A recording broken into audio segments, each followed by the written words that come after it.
Hey everyone, thanks for joining me. This is episode 26 of the No Budget Filmmaking Podcast, and I am Trevor L. Nelson. Today we're doing something a little bit different. Alex, as you know from our last episode, is on his honeymoon, so I am flying solo just for the intro and the outro because we recorded before he left the interview that we were talking about with Greg Gertmenian of Slated.com. So I just want to let you know that we will be back as soon as Alex gets back from his vacation and stops being selfish and brings me euros and all that good stuff. But first, so you don't think that I am forgetting about you all, I am still drinking Kona beer because that's all I've been drinking for the last 3 months and my life is boring. So just sit back, enjoy the interview with Greg Gertmenian, and we'll talk to you guys later. Welcome to the No Budget Filmmaking Podcast, presented by Cinema Summit, a podcast about the art of making films, no matter how small the budget. And now, here are your hosts, Alex Darke and Trevor L. Nelson. All right, we are here with Greg Gertmenian, Head of Development at Slated. How are you doing, Greg? Thanks for joining us. Thanks so much. I'm excellent. Thanks for having me, guys. No problem.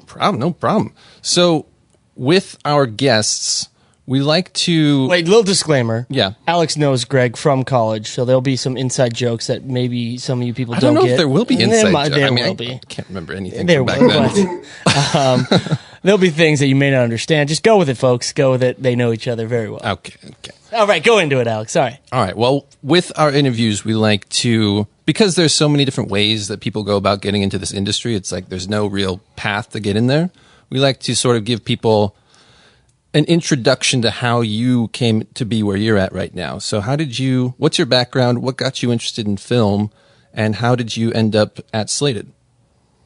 Sure. Thanks. So my path is pretty unconventional, I would say. When we were in college together, I was focused on comedy and I was in a sketch group with some mutual friends of ours and was doing stand-up and writing and directing and doing sketch comedy. And out of college, I did a bit of that, but there's a very natural transition that takes place, I think, for people who need to have more control, which is that you decide that you need to be producing content so that you're not just waiting for calls in order to be creatively involved with things. And the first short film that I ever got to do presented itself as an opportunity with an audience. I had a couple of friends who were in the fighting game community. I don't know if you guys know much about fighting games like Street Fighter and and their ilk, but the thing that sort of got me into producing was the opportunity to make a short film for Evo in 2011, which is the world's largest fighting game competition. And I had a friend with an incredible idea to do a backstory for a Street Fighter character named Balrog, and I had a friend who was pretty well connected in the fighting game community, and a friend who was a director, and we said, let's give this a shot. So we fleshed out the script and we found a way to make it happen. And as you know, you guys can probably attest with producing, it's really just about problem solving and trying to figure out how to clear every hurdle that's thrown in your way, and how to stretch a dollar, and then ultimately how to edit together something that's engaging. And so that was really my entry point, was making this short, because we knew there would be an audience of, I don't know how many. Ultimately, there was thousands on the stream, and there's thousands in the room, and they screened it in the stadium in the middle of this competition. They were doing it leading up to the Street Fighter finals, and it went really well. And it was just such a fulfilling experience. Everybody was really engaged, and I knew then that was the thing that I needed to pursue. So I. Shortly after, or maybe actually, I had just joined. My brother had started a management and production company whose focus was on representing new aspiring writers in the feature space. And so I joined him on the client side and development side, and it was a really good opportunity because although it was a small company, and so we had to fight for every scrap, and clients were constantly being poached. And when you're starting from scratch like we were, it's an uphill climb to build that credibility. But at the same time, we were the tip of the spear in terms of getting great projects to producers and financiers and setting them up and developing them. So it was very much eat what you kill. And we were responsible, although we worked with entertainment attorneys, ultimately, we were responsible for helping put those deals together. In addition to developing, so the years that I spent there were really essential, even though company's not really active anymore.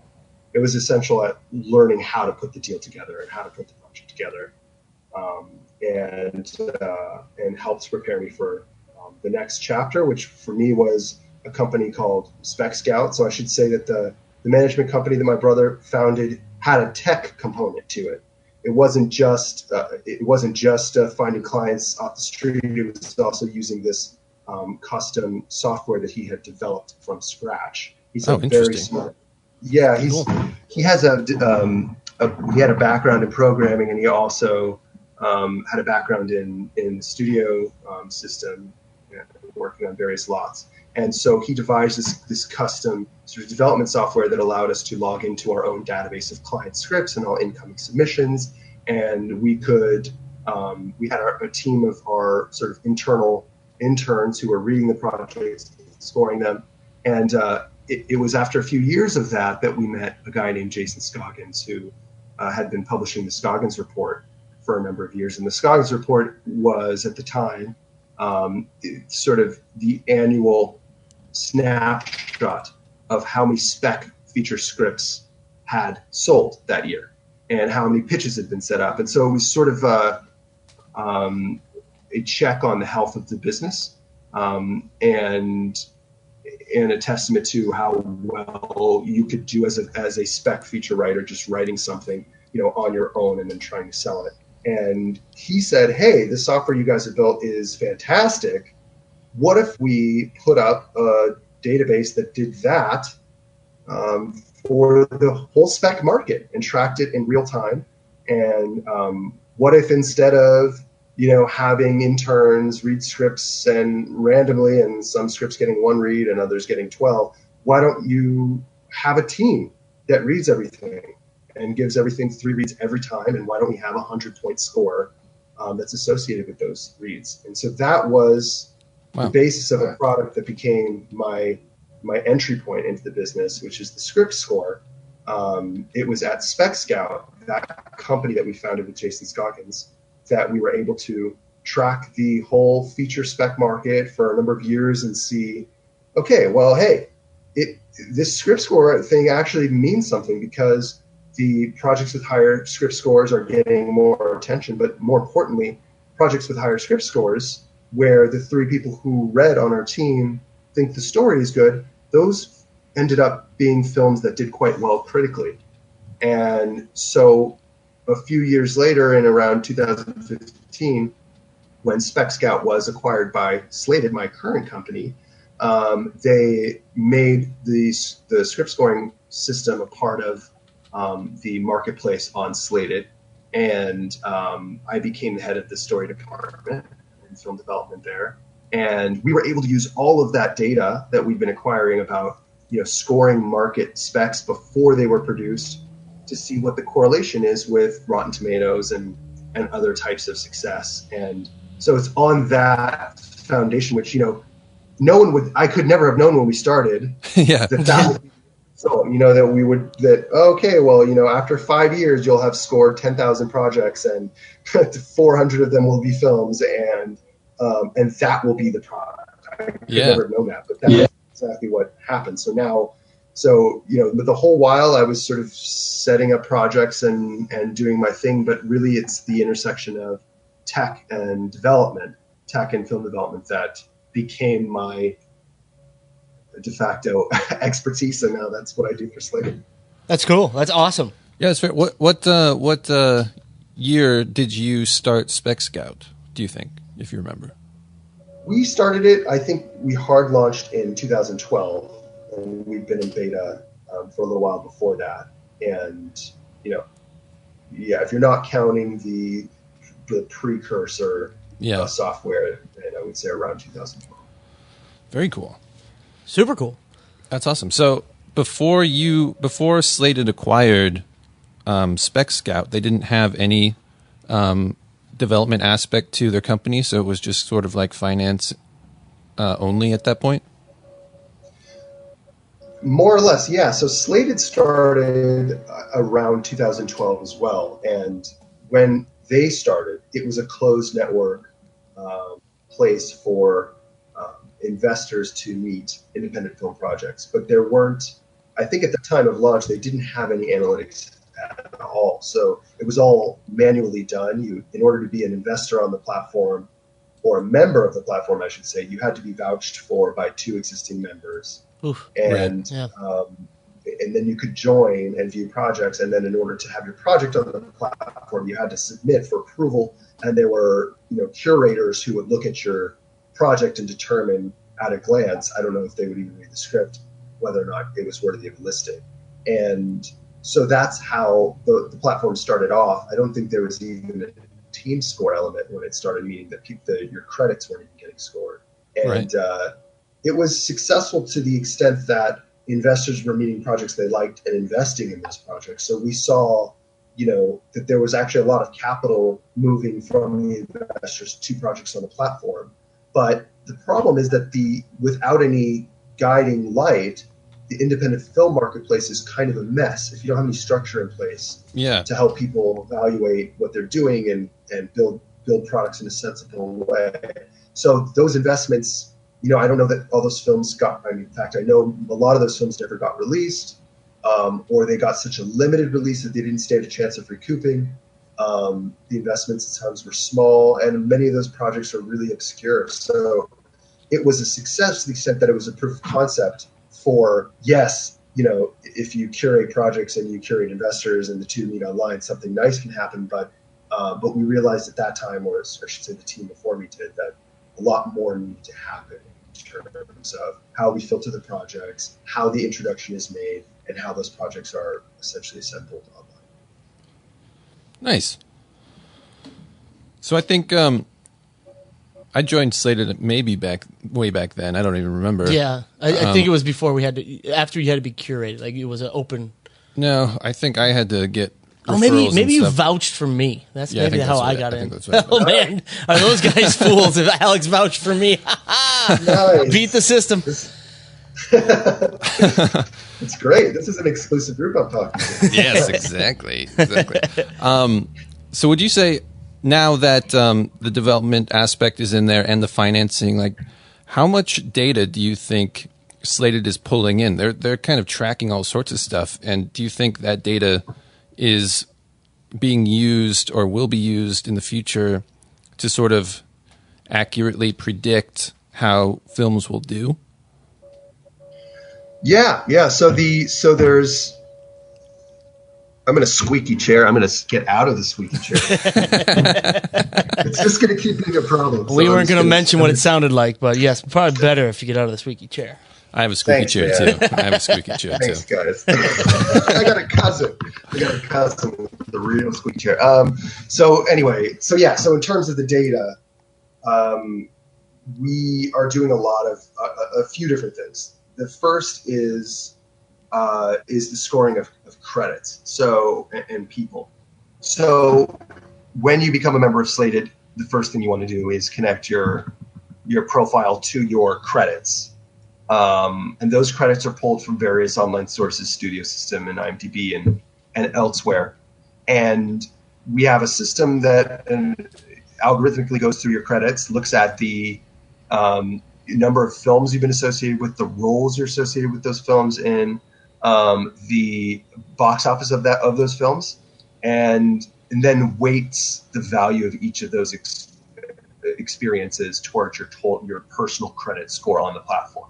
So if you are a 40 scoring, if your individual credit score is a 40, a portion of that is going to come from producing some movies, a portion is going to come from some writing roles, and so on and so forth. And what that allows us to do is when you attach to a project, we know the value you're lending to that role. So if you attach as a producer, perhaps you'll be lending more value to that project in terms of your producing experience than you would as your writing experience. But the individual credit score is just a way to, at a glance, see people's different experience in the film industry. And it's not the thing that I always say with credit scores and then the summary of those team scores, when you put all of the people on a project together and you evaluate them holistically, that's the team score.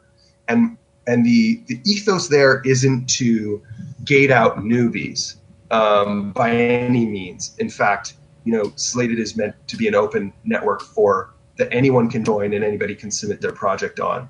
The purpose is really just to get us all on the same page about where certain projects need to be holistically at a team level in order to accomplish certain goals. So by that, I mean, we're not saying, don't ever attach a 0 scoring writer to your project, or don't ever make a project from a writer with no credits. That happens all the time on the platform. We're not saying don't make a film with a first-time director, because that happens all the time on the platform. But what we are saying is, if you have multiple, no scoring, no feature experience level members of the film team, then it becomes essential for you to go seek people with more experience so that they can light the path of your project and let you know what's going to be coming ahead down the road. So what we'll commonly do with projects that have, directors that haven't directed a feature before is we'll say, the person that you really need to meet is a high scoring producer, a producer that's taken movies in your budget range out time and time again and sold them and had success with them creatively. So that's the purpose of the first component, the credit score and the team score of a project. The second thing that we're doing is the script score, which I mentioned. And so that, to give a little bit more detail there, our process is for every project that comes in, we take the cover page off and we have it read blind with no package information, no information about its origin, by 3 different members of our story team. And our story team is about 10 people that work with me. They've all been with me for about 5 years, give or take. They've all read about 1,000 projects with me and scored those projects with me. And so we're very, very familiar with each of those people's ability to, their relationship creatively with the material and their ability to predict good movies, essentially, and gate out films that maybe may not be bad, but maybe aren't there yet in the draft. So we'll have 3 people read blind independently, no cover page. They each score the project. It's all draft based again. So they're imagining if this script were shot, and that returns us a 100-point script score. Projects in the 70s are kind of where we like to play. So at 70 and above, a script is more or less ready for production. Low 70s indicate that something could use some work, that there's things that we want to execute, if not in the draft, then at least in execution. And then high 70s, 80s and above, that's stuff that's where the draft is really strong. And and we know from experience, if you, here's what it means when someone says this in an email, and here's why you don't make that type of project for this budget, and here's how you approach talent and that sort of thing. So I would say that the mistakes that I see are similar ones to what you guys have observed, which is, maybe people just don't have a sense of the value of that project in the market. So they're calling it a $10 million movie when today's market says it's a $2 million movie. Or they have the crew they have because they don't have a network yet. They've never worked on the lot. They don't have friends in the business. So they're making the film with the people they have. And maybe nobody on that team knows anything about how to sell a movie or the need for a sales agent or what a sales agent does, or which of course you guys have experience in. And that's sort of if I had to highlight one in particular, I would say that's the biggest issue, is because independent filmmakers often don't have a background in sales or distribution. They can't possibly know how those deals are done. And because they don't know how those deals are done, they don't know how to back into one. And so often people are building a project that they may be passionate about, but that may be inherently difficult to sell when a few tweaks, whether that's the team, the budget, or the script, could have gotten them there. So I think, just, the solution for that is just having access to people who are in the film business and having transparent analytics that allow you to see, here's my project's weak spot. Here's what I need to work on. I really need to be focusing on talking to a sales agent so that they can tell me what level of cast I need or what have you. Totally. So you're talking about like, bundling your project together. You don't have the greatest credits for all your crew and your group that you're doing it. Does Slated allow people to, and maybe it's just as simple as like writing a link on in a comment section or something, a way to kind of add a sizzle reel. So say you have a director who hasn't directed much, but you really like this director.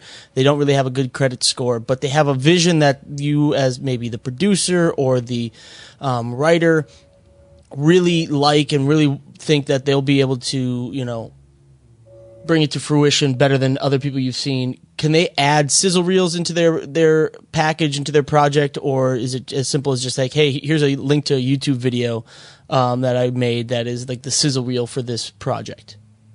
Totally, yeah. So on your film page, you have the ability to include a link, and it can be either a sizzle for that project, or it can be a link to collateral material for the director stuff they've done before. And I think that's very effective because in independent film, if you have a good eye for talent, you can pick a good quote unquote first-time director that's not really a first-time director. They're considered sometimes by the market to be first-time because they haven't done features before. Right. But maybe they've been doing these music videos that are outstanding narratives, and maybe they're also doing short films that are, essentially a 10-minute feature that creates an incredible tone and gets really great performances out of actors. When you can see that for an investor, particularly one who likes independent film, it's not really such a risk, is it? Because you're betting on this director to just do what they've already done for a longer period of time. And if you have the script and the script is good, then you're in good shape. A project that we helped put the financing together for recently called Deep Murder is a really weird film by a quote-unquote first-time director named Nick Corrossi. And he had never directed feature before, but he had done multiple, really highly viewed videos for Funny or Die and shorts for Funny or Die that were incredible. I mean, he's directed A-list celebrities, and the sketches that he's done for Funny or Die are some of my favorites ever. So we were able to share a link of that collateral material with investors that looked at the project and say, look, okay, yeah, this director, quote unquote, doesn't have any feature credits, but A, look at the script score, B, look at the team surrounding him, and C, look at all this collateral material. If you think his stuff is funny, and you like the script, and you think the budget is sound, then what's not to like? And I think that was part of the value proposition that allowed us to get financing into that film. And it was just in LA Film Festival a couple weeks ago, and totally packed house both nights, and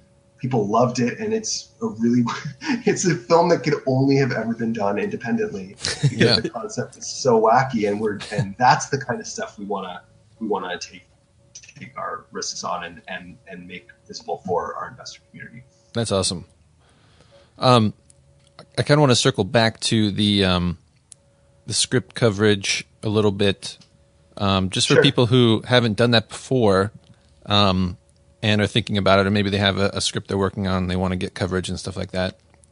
At what point in the writing process do you think someone should get coverage? Like early on, like in earlier drafts, or should they make it so that they think it's ready and then send it to coverage before they? I think that's a good question. I think that, sorry, I cut you off there. No, that's it. I think that it's probably a budget question, right? I think coverage is a useful tool so long as you trust the platform you're using. What I often recommend and what I often do myself is I will sort of stagger sets of coverage with rounds of reads from people I know personally. Yeah. Because coverage can be a really good way to sort of test the market, to see is my story reading for someone who doesn't care about me? Because that's ultimately what's going to happen when you push your film boat out into the waters and you see if it will sink or swim in the market in theaters. So coverage is a good way, if it's good coverage, to see if your vessel is seaworthy, so to speak. But in order to get there, you may need somebody who you trust, who can say the sweetened version of the notes you need to hear and coach you that way. So because a big part of the process of having your stuff read, obviously it's brutalizing when you get coverage back and they really didn't like it. But, at least for our process, that you could be a draft away from the version where somebody loves it. And you may need a voice in between saying, hey, I did bump on that too. Here's what I know you were trying to do. And here's what I think you should try to get there. So I use, at least in our case, our script score and our 3 sets of coverage that we do, I use that as a sort of snapshot of health of the draft. And then I will use my inner circle to develop the project in between, using the notes as I see fit, which isn't to say that we use all the notes. We use the ones that we feel like are, servicing a very focused vision of the project. Right. Because there's always going to be somebody who doesn't get it, right? And that's part of the three reader thing too. Is some of the highest scoring projects are like The Post. We scored that as a spec. Obviously, that was nominated for Oscars. It got Tom Hanks and Steven Spielberg attached to it after it was written. So that's a pretty successful spec screenplay story. Yeah. And when we covered it as a spec when it went out, it was like a strong recommend from one reader, and I think maybe a recommend from a second reader. And then the third reader was like, this is fine. They gave it a consider, and I think it was not even a very high consider. Yeah. So, if you're like looking for something to get pissed off about, you could be like, screw that third person that read my project. But the truth is that it doesn't matter because somebody loved it. So the score was high, and that allowed it to be seen. I mean, we didn't finance that movie, but that a third of people who read that script fell in absolute love with it meant that it could be made, and meant that the audience who received it probably represented that contingency of a third of people thought it was exceptional, a third of people thought it was solid work, and a third of people thought it's fine. And that's enough. That's great. That's really good. It's fantastic. Yeah. I mean, I'll take that any day. So I see lots of movies that are fine. Right. Exactly. Yeah. They got our ticket price. So, I mean, we see a lot of projects that we scored that got recommend, consider, pass. And it doesn't matter so long as it has that recommend. We will take a shot on that project and see if we can find the contingent of the investor community and producer community that feels the way that first person who read does. And examples of those projects, which ultimately became somewhat polarizing movies but successful ones, include, Jackie was a recommend, consider, pass. Manchester by the Sea, I think, was a recommend, pass. And in some ways, independent film is actually better off if it's polarizing. So yeah. My asterisk next to the coverage thing is coverage is great.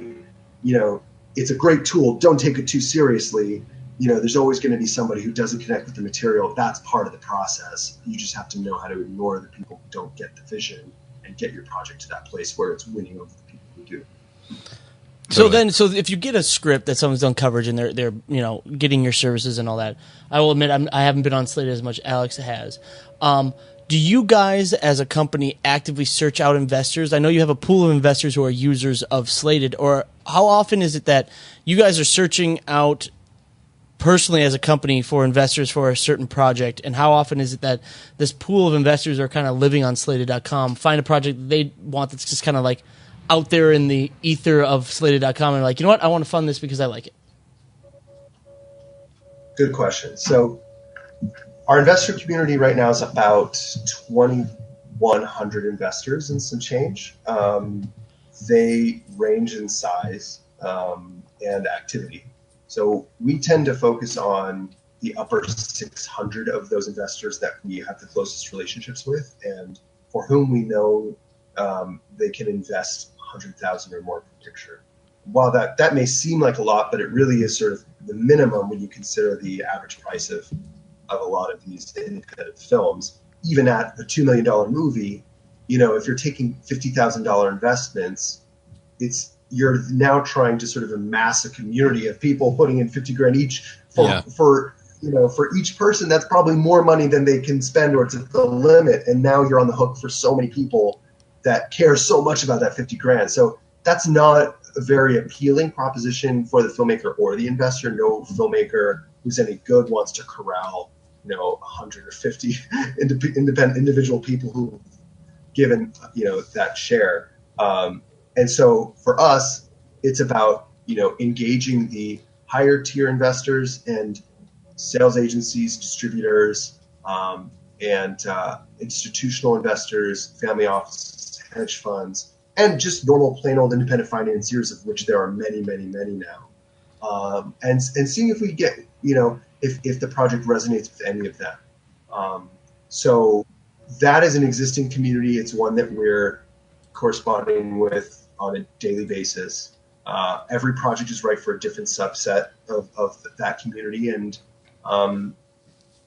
as far as new investors, we get applications for that on a pretty regular basis. I would say daily, probably we get applications for companies that are looking to become investors on the platform. And so we go through a sort of a two-tier process in evaluating their ability to invest and what their level could be, and try to get them, depending on their level, they may see projects or they may not see projects very often. But our process for every project that scores well, so if you guys submit a project and it gets a 70 script and financial score, then we're going to say, okay, guys, what's the deal with the project? What's the budget? What do you need? Who do you have? Who are you looking for? And we'll do a deal with that project that engages our film finance department to try to match it with the elements that it needs. In some cases, it's a great script that needs a producer who can put a strategy together. In some cases, it needs a sales agent. In some cases, it's ready for the equity financing. That's pretty rare. Most of the time, we have to put other pieces in place first. But our deals are with the film. So we'll sign a deal with the film that says, this is what we're looking to get onto the project. We're going to engage the investor community and the producer community to try to make that happen. If we succeed and if the film gets made, then here's what our fees would be. And so because of that process, we're taking out a couple projects per month manually to our investor community. Everybody who likes the project can request to read it. If they like it, we'll put them on the phone with the filmmaker. And some of those result in a deal, and some of those deals are enough to get the movie made. That's so awesome. That's what that's the sort of day to day. That's the day to day of what we do. Boring. And, it's for me, it's truly a lot of fun because that sounds awesome. You never know,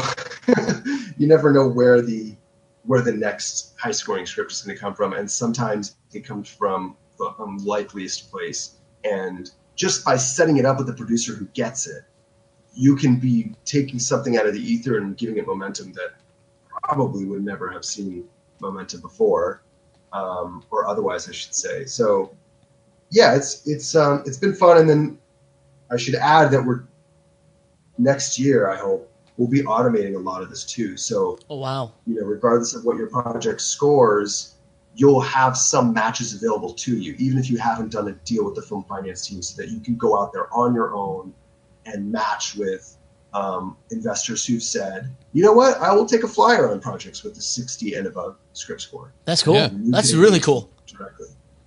Thank you. Yeah, I just had a hour-long conference call, productive debate, I would call it. Now you sound like a businessman. It was a productive debate about what the rules of engagement should be. Does an investor, now if an investor isn't hearing from me and they're hearing directly from filmmakers, what should that process be? How many filters should be in place to ensure that the investor doesn't feel spammed and they're actually motivated to engage, as opposed to being like, oh, how did I end up in this email chain with somebody? And so that's all about, the quality measures that the investor sets and the filmmaker meets. And I think ultimately we're going to allow the investor to initiate a conversation, but we'll allow matching I'm saying things that aren't really, but it's all about how the matching takes place and who's able to take the first step. And hopefully by this time next year, we'll have a version of it that people can play with, whether or not they're directly dealing with their finance team. It's like Tinder for filmmakers. Just swipe right or left for the investor. Nice. That's the hope. Nice. Nailed it.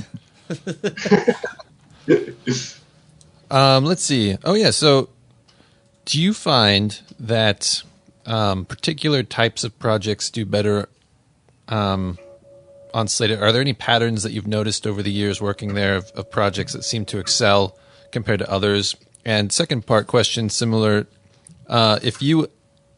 If someone gave you $10 million right now to make a film, based on your experience, what kind of project would you make? Those are good questions. Yeah, I think that to answer your first question, unique projects tend to get people's attention a little more quickly. If you have a 75 script score and you are similar to the sort of, up the middle, soft, dramedy indie with, lesser known stars that people have chosen not to click on Netflix before. Yeah. That doesn't do as well as something that is bold enough to be really unique and take a risk, like A Deep Murder, which, love it or hate it, is the weirdest script you've ever read. And so I would say the more unique, the better. Right now, distributors are being very, very picky. They're giving really, really low MGs to movies with big stars in them. And really what they want is for a movie to have the capacity to break out. And, you guys probably feel the same way I do when I watch trailers. If it feels like something that I've seen a dozen times before, and it doesn't have anything to say, I might skip it or maybe wait till it's streaming. And so the stuff that I end up seeing in theaters are the Sorry to Bother Yous and the Mandy's and things of that ilk that I feel like are going to be a unique experience. So I would say the more, if you have a project with something to say, and if that something to say is unique, then your script score is high, that's a good thing. That's something that we tend to see a lot of traction on. Nice. Hard to do, right? Easier said than done. Yeah, definitely. And then as far as the second question, I think if I had $10 million, I would make probably 5 movies. Nice. Good call. Nice. I would split it up. So we're all about portfolio theory and taking more bets if possible. So at $10 million, I could make, probably wouldn't break down this evenly, but at $10 million, I can make $2 million equity commitments to 5 films, each of which is probably, like a $4-ish million movie. And then I would try to pick, good scripts and do things that were distinct. Another film that we had earlier this year come out was called God Bless the Broken Road, which we only engaged on. We did the P&A financing for that film, and we only engaged on it because it had a 70 script score. And I would never have picked that movie because it's a faith-based movie, and I'd never seen a faith-based movie, and I just didn't think it was my market. But because it had the score it did, we engaged with it, and then when we went to see the film, I realized I really liked it. Like it's a movie that has a message and is actually trying to do something good for the world. And so I would like to, if I did do a slate, I'd like it to be as diverse as possible. I'm not just connecting. I'm not hoping that, like, if I put 5 horror movies out into the world, I'm going to get the same horror audience to see all my movies. They're going to be distracted with everyone else's horror movies, and I'd be lucky if I get them to see one. So if I could do a faith-based movie and a horror film and a comedy and a drama and a thriller, that would be fun. But we'll see. You're not always so lucky to be so. You're always lucky to have such a diverse set of good scripts. Yeah. Very cool. So what's next with you, Greg? Are you moving more into producing as well now that you're settling into this head of development gig, getting more hands-on in the field? Yeah. So I for the time being, I'm enjoying empowering filmmakers because I'm learning so much from them and in the various ways that they move mountains. And this particular chapter of my life is probably going to be a while. I think I'm probably going to be here for the foreseeable future, to the extent that we're still doing what we're doing, and I feel like we're moving and shaking. I'm going to be happy to be here, and then in the future, there's always time to produce. It's fun to be. At times I miss the hands-onness of it, the ownership of an individual project, but by the same token, you also sort of, as you guys know, you live in the project for 2-3 years. Yeah. And Yep. There could be a lot of pent up frustration and so but that's also fun, because then when the baby's born, it's like the most exciting day of your life. So it both have their pros and cons. For now, I'm enjoying just sort of hearing what other people have to say and trying to help them get out to realize their dreams. Nice. That's noble. Very Thank nice. you, sir. And where do you think, in a more broad sense, since you have your hands or your eyes, I would say, on so many projects, where do you see the future of the film industry heading? I mean, you probably have the inside track on a lot of development and what's popular, and you have it even backed by data science and all that. So where do you think this crazy industry of ours is heading towards? That's a good question. It's hard to say. I mean, I know for sure that the production of the construction of theaters in foreign markets is going to continue. As other countries develop, those countries are going to want to see films in their native language and have a theatrical experience. I don't think the theatrical experience is going away anytime soon. So I think, if anything, we're going to start to see more foreign language films in our own market as the Hollywoods of other countries come into view. And I think that's ultimately a good thing. We have been telling our own story for many years. We've had the opportunity to do that with big budgets and flashy stars, and a lot of other countries haven't yet had the opportunity to do that for themselves at the scale that we have. So I guess the safest bet would be to say more foreign films in the world and more foreign films potentially flooding the U.S. market and maybe the U.S. theatrical market. I guess we'll see. But one thing's for sure, those other markets are going to mature, and I think we'll stand to benefit from it. And then in the more immediate future, I'm not sure exactly. I mean, what we've seen is studios making fewer and fewer bets on fewer films with bigger budgets that are more international in appeal. And then this creates sort of a vacuum that's then rushed and filled by independent money and independent filmmakers.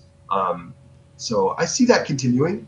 And beyond that, I don't have my vision gets cloudy beyond that horizon. Yeah, I mean, seeing the fact that you said, I would say most of the big movies now, your $100 million or more, and then you have your $1 million to $2 million. So seeing that you would rather take $10 million and make 5 movies than one $10 million movie, you see that there's like probably a disappearing middle ground where there are these mid-budget movies where now, it's kind of like the counterpoint to the big budget is you're getting your $1 million movies that are just unique. They don't need to make that much back to be profitable, and right. They are, kind of they have the ability to say something that isn't being said, or people are too scared to say it because it won't make enough money. Right. Yeah, I mean, that is interesting. That's an interesting question, is who is going to fill the space of mid-budget projects? Right now you have a lot of independent financiers that are attempting it, the $15 million range, 10 to 15 or 20 to 25. A lot of those projects don't fare super well. So it's a good question. Who will crack that nut and figure out what type of movie has a unique enough and broad enough appeal that it actually makes sense to spend the extra $20 million on it and compete with the studios. You just have to be really sure that your talent has value, the concept is intriguing, and that you're going to get enough of a release and enough of a P&A spend that you can actually be in the conversation with the studios. That's a risky space right now, but yeah, I think that's a really good question.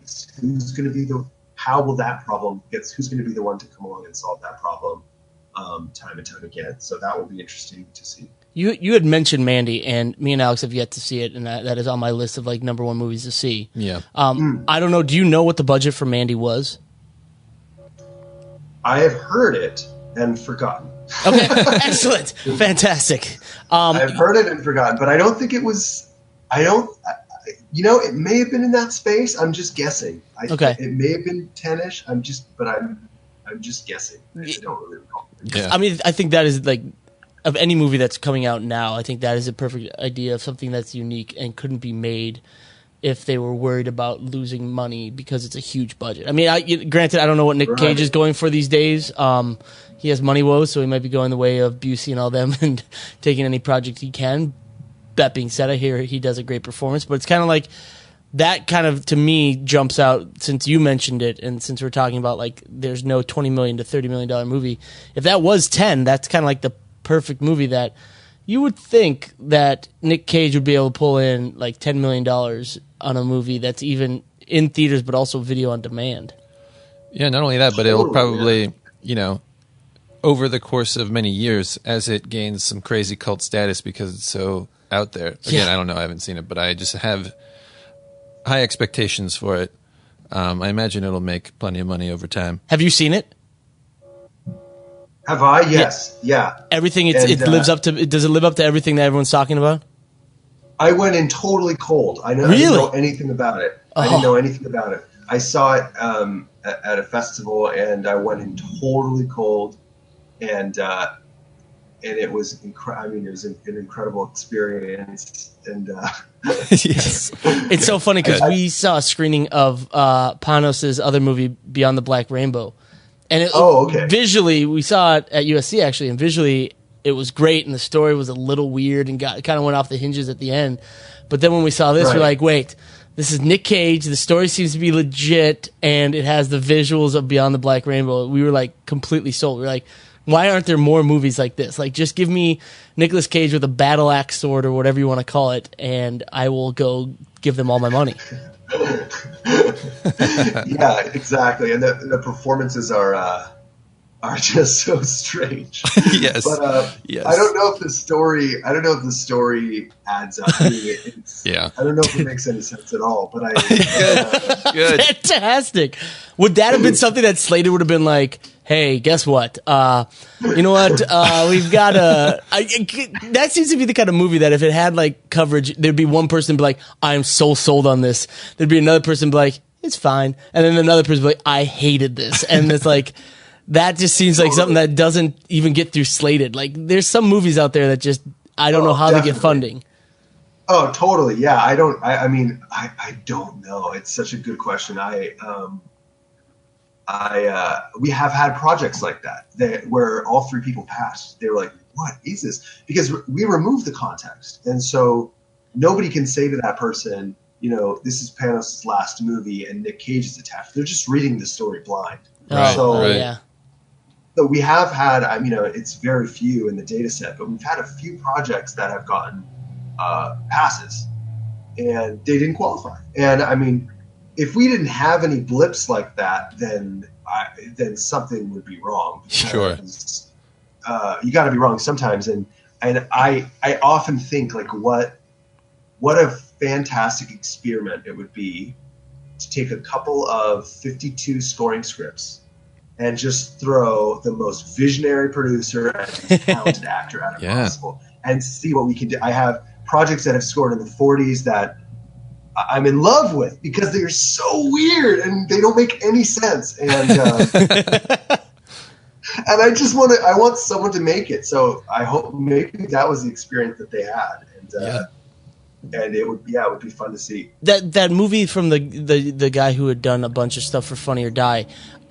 You had said that you guys kind of packaged like all the stuff he had done for Funny or Die when you're going to investors. How did that script score? Because you said yourself it was like a weird script and like super crazy. Did that score well? It did score well. Yeah, I think it got a 76 or a 78, which is very high. Oh, wow. I was surprised. I mean, but the thing about that script is the conceit is really strange, but then the conceit of that movie is that you are watching a softcore porn film and one of the characters is murdered. And the characters imbued only with the level of intelligence that the porn screenwriter would give them then have to go about trying to solve the murder. And as more of them are picked off, they experience these Pleasantville-like awakenings as to the reality of things and who they've been their whole sort of not film career, because they don't know they're actors. What is this movie called? It's called Deep Murder. Is it VOD? Is it? We are just doing the deal with the distributor, so it will get. It will at some point get a release it's looking like it will be theatrical. That sounds amazing. Thank you. Yeah, it's really weird. But I guess the question I was looking to get around, I was fumbling my way through answering, is that's what I said is the weirdest thing about it. But then it's a murder mystery at its heart, and it actually does a good job of unraveling the murder mystery and solving it and giving each of those characters arcs. So in that sense, it's conventional, even if the way it plays out is really, really weird. Yeah. Nice. And so I think that's the reason it got us the script score that it did. And I'm just looking it up on IMDb right now. You got Jerry O'Connell, Katie Alston, Christopher McDonald. Now they came and got a script score from you. Who were attached before you guys kind of stepped in and helped them? Were these actors attached? How much did you guys help in getting this whole project together? Sure. Yeah. So this project came to us from a partner of ours named Eric Fleischman, who's a producer on the film. And Eric is a master at making films, the genre films, elevated genre films that are unique for a price, for oftentimes under $1 million and sometimes more. But he's just very, very good at creating a really high value project that communicates with its audience. And he brought the script to us with the director and the writers. Okay. And I don't know if any talent was attached. And he did it was that team that did the work of getting the talent. So we scored the script, we ran the financials, we knew that it qualified. And then actually there was no real team score. But as we were engaging our investor community, they were doing the incredible work that talented producers do, which is attaching another piece of talent and another piece of talent. And that became the updates that we could then share to make it even more appealing. But at the end of the day, I don't know what the sales look like, but I think people just liked how weird it was. Yeah. Yeah, no, I am just from the premise, because again, like I'm so stoked for Mandy. Like the premise, I'm all in. Like I will check this out in theaters. Like this sounds right up my alley. Yeah, and I think you're right. I can't wait to hear what you think. Oh man, I think you're right. I mean, I love watching trailers. I love going to the movies, and there is that moment when you see a trailer that's just so different from everything that you've seen or like anything that's out right now, and you just get so excited because I don't know. I am at least longing for something new. Yeah, I immediately when I saw Sorry to Bother You, when I saw that trailer, I was like, I'm going to go see that in theaters probably opening weekend because it was just so unique, and it got even weirder than the trailer show. Right. And I was like, and I was all in. I was like, all right, you got me in with a weird trailer, and now it's even weirder. I'm still so into this, and it's awesome. Right. I mean, because you got your rom-coms and all this other stuff that keeps going into theaters, but the unique ones, I have a little biasy towards Happy Time Murders, but I was intrigued by the idea. Heard it wasn't as good as people were hoping, but like that kind of stuff I just love, and I think that's hopefully where this goes in terms of like funding through Slated where like there's opportunities for people to get a little weird, and there's still people out there that are like, you know what, we'll fund this. We'll take a chance on it. Yeah. I hope so. It sounds like we're of the same mind when it comes to film taste. Yeah, Yes, indeed. and if you do want to send us a screener for Deep Murder, that's completely fine.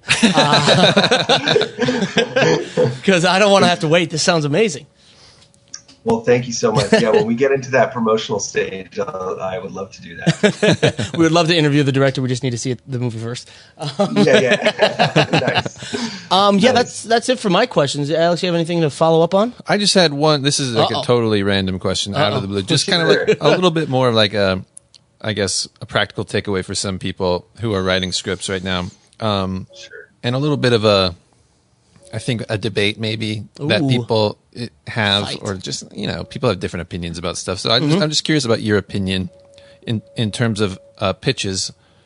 How do you feel about comps in pitches? Oh, that's such a good question. Oh, that's right. I forgot about that one. Yeah. That's such a good question. So I think when you're talking about a deck that you're going to be sharing with investors, and it's a horror film, you have to be conscientious of the fact that every other horror film deck they're seeing is going to have Get Out and A Quiet Place on it. Yeah, totally.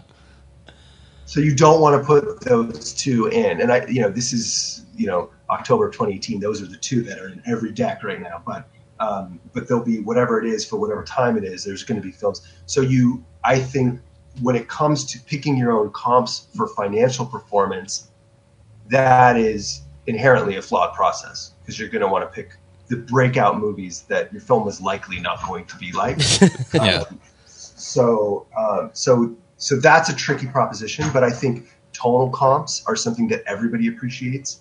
If you say this is a romantic thriller in the vein of Fatal Attraction, or this is a very quiet, character-driven horror film like A Quiet Place, that's sort of a nice primer for people so that they know when they're reading the script what type of thing they're engaging with. And I think that's always helpful. And so I use comps in that way, as opposed to saying these are the 5 financial comps I've hand selected.